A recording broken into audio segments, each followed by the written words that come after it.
So we have this notion of Taraweeh being 20 versus 36 raka'at, and these are the two opinions within the madhahib. The Hanafi, Hanbali and Shafi'i school basically say that Taraweeh should be 20, and the Maliki school says that it is best to make it 39, 36 plus 3, 20 plus 3, so I should say 23, okay? And the Maliki say 36 plus 9, which is 36 plus 3, which is 39. Now, these numbers, as I said, are quite arbitrary. All of the madhab said these numbers are mustahab and not mandatory. All of the four schools said these are the best numbers, but more or less would still be Taraweeh. And from the perspective of these schools, Qiyamul Layl / Tahajjud / Taraweeh, because it is Sunnah, there is no number that is mandatory. How can something be mandatory when the Salah itself is nafil? You get the point here. How can a number be mandatory when the Salah is nafil? By definition, nafil is you want to pray, you want to pray, you don't want to pray, you don't want to pray. So if you pray 2 or 4 or 8 or 12 or 16 or 50, however you want to pray, all of it is jaiz. This is the default of basically all four schools. The only question is, what is the best number? What is the ideal number? And from this we said, the three schools said 20 plus 3 based upon the action of Umar ibn al-Khattab, and they said because he did it and all the Sahaba followed, well then we should follow them. And the Maliki school, they have their interpretation, and Amal Ahl al-Madinah, and they said we will go with 39. Now, there's a modern controversy, completely modern, began literally one generation ago, that the claim that 8 is mandatory. Not that 8 is sunnah. That could be an easy argument to make, because it's do whatever you want. You do 8 sunnah. And this is a modern argument, and alhamdulillah, we have gone over these issues back and forth, and nobody in the history of the ummah before our great scholar of the last generation said that it is mandatory to make 8, and may Allah reward that scholar for his ijtihad and for his love of the sunnah. But in reality, this is an opinion that has no basis in the history of Islam. It's a nafil prayer. So to make a controversy that only 8 versus 20 is mandatory, really this shows, and I'm trying to be respectful here, anybody who says this hasn't studied the books of fiqh. No scholar in Islamic history, except for 1 or 2, ever said the number of raka'at is obligatory. Pray whatever you want. It's a sunnah or a nafil prayer. If you want to pray 4 or 8, you pray according to your level of energy and level of enthusiasm. The only ikhtilaf in 99.999% of the ummah, which number is the better number, not which number is the wajib number. There's a big difference between the two. And as I said, the majority position is 20 is good. But what somebody's going to say, but didn't the Prophet ﷺ himself pray, 8 plus 3, which is 11? And this is true, he did. And this is why Umar ibn al-Khattab began with 8 plus 3. And the Hanbali madhab says, if you're praying at home alone, then you should do 8 plus 3.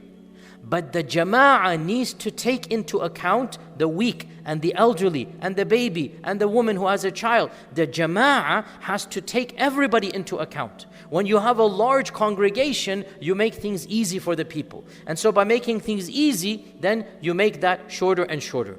So therefore, the Hanbali position, which makes a lot of sense to me, says the more rewarding when you're all alone, you have nobody to worry about. Yes, you should pray long prayers, and you pray 8 plus 3.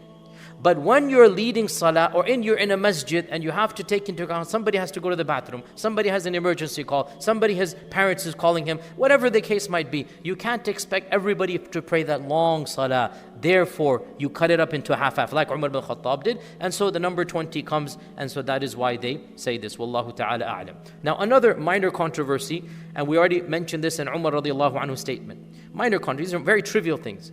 What is better, to pray in the masjid or to pray at home?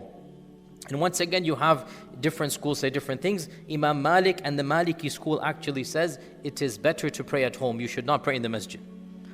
Sorry, let me take that back. Not you should not, astaghfirullah. Pray if you want, but it's better to pray at home. Scrap that, I made a mistake. Of course you should, nobody says you shouldn't pray. Imam Malik and the Maliki school says it is better, mustahab, that you pray at home. Why? Who can tell me why? Why is it better to pray at home according to them? Yes. Okay, that's one good position. The Prophet prayed at home. But there are other things as well. You can pray for a long time without interfering with other people. What else? Barakah, how so? For the home, very good, barakah for the home. What else? Concentration, what else? Excellent. There is an authentic hadith that the Prophet ﷺ said that the best prayer of the person after the fard is the prayer of his house. And he himself would walk home and pray sunnah nafil as a default. Right? So there we have, Imam Malik has evidences for this. There's yet another reason, and that's showing off. Where do you have more potential to show off? The masjid with everybody. So when you're at home, right, then Imam Malik's position makes sense in his own way, that you're cut off from all of these things. You can pray longer, more khushu', you pray the qiyam of your choice, the Quran of your choice, etc., etc. The Shafi'i school said, no, the mustahab is jama'ah. What do you think their reasons would be? You know them, just use your common sense. Umar ibn Khattab, what else? Times the fadila of the jama'ah, what else? Walking to the masjid, all of these reasons. So you get the point. So they're all using generic evidences, okay? Using generic evidences, which one is the default. And wallahu alam, they're both right. In other words, you choose.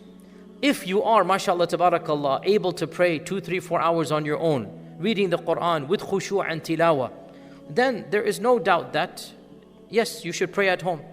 But if you're like most of us and you cannot recite like our Hafiz Qadhi Sajjad, mashallah, tabarakallah, right? And you need that motivation to, read Quran. And there is no doubt a barakah that comes in the masjid as well. And there's a feeling of awe, and there's a feeling of ukhuwa, and there's a feeling of iman, and there's a feeling of buzz that us weak people, we need that as well, right? Not all of us are like Umar ibn Khattab, who he himself, by the way, would not, here's the interesting point, he would not pray in the masjid. He appointed Ubay and he walked back home and he prayed at home, okay? Because that's Umar. But we are not at the level of Umar radiallahu anhu.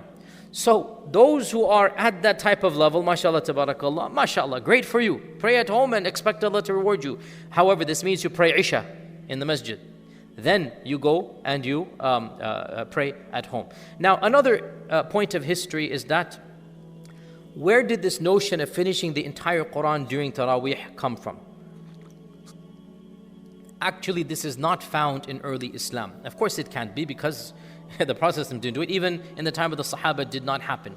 And in fact, Imam Malik, writing in 150 Hijrah, or speaking in 150 Hijrah, he actually was not happy with this practice. And he said, as reported in the famous book Mudawwana, finishing the entire Quran during the Qiyam of Ramadan is not sunnah. This is Imam Malik. Now, interesting point. People are already doing it. That's why he's commenting on it. So in 150 Hijrah, people are already finishing the whole Quran in Ramadan, in Taraweeh. And Imam Malik and others are like, I don't like this. It's not the sunnah. We should not do this.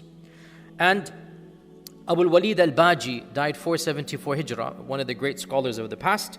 He writes, in the beginning, they would recite 30 verses, or sometimes 20.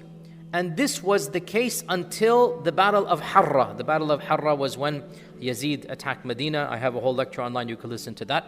And after the Battle of Harra, the longevity of the tahajjud became difficult for them. So they cut back on the qira'ah and they increased the number of raka'at. And they started praying 36 raka'at, with witr being 39, i.e., this is early Umayyad, as I said. Okay, so it was the early Umayyad time, they switched from 20 to 36. This is before Imam Malik, so a generation before Imam Malik. So they switched to 36, and in the time of Umar ibn Abdul Aziz, they would pray in every rak'ah around 10 ayats. Short and sweet. You cannot pray 40 rak'at reciting half a juz in every rak'ah. You see my point?